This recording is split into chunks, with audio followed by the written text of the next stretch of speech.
Imagine ancient trade ships sailing across the Indian Ocean thousands of years ago, not just carrying spices, silk, and gold, but also carrying people, ideas, and cultures. Among those travelers were Africans, explorers, merchants, some were even settlers, but the most important part is that their presence reaches so deep into Asia before modern records even came into play.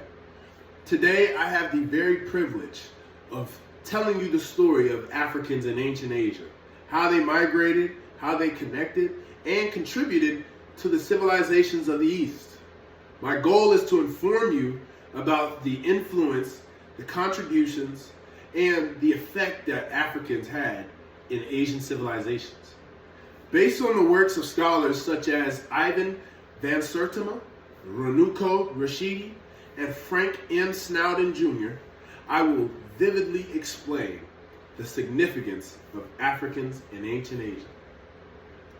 African migrations into Asia date back thousands of years.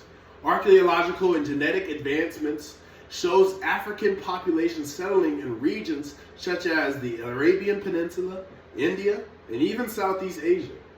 These early migrants weren't slaves, though. They also were not captives. They were free. They were explorers, farmers, traders. They left behind traces of their presence in art, language, and even in the physical features of the local population. In southern India, for example, groups like the Siddhis still carry their African heritage. Descendants of those early travelers who merged into Asian societies over time melded into a big melting pot of culture. As civilizations grew, Africans and Asians built strong trade and cultural relationships.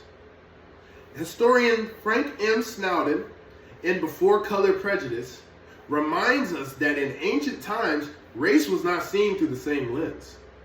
Africans were respected for their skills. They were respected for their leadership, and they were respected highly for their knowledge. Through the Indian Ocean trade routes, Africans traded goods such as ivory, gold, and exotic animals for things like spices, silk, and pottery. But more importantly, they exchanged ideas, technologies, art styles, and religious beliefs. Renuko Rashidi notes that African travelers influenced early Asian cultures, contributing to shared traditions, languages, and even marital practices in Southeast Asia. Over time, Africans and their descendants became deeply woven into Asian life.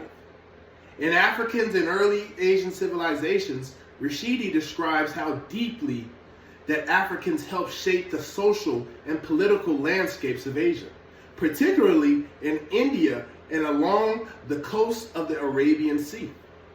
Communities of African descent, such as the Habashi or the Siddhis of India, rose to prominence as soldiers, governors, and artists. Their legacy lives on in local music, architecture, and folklore.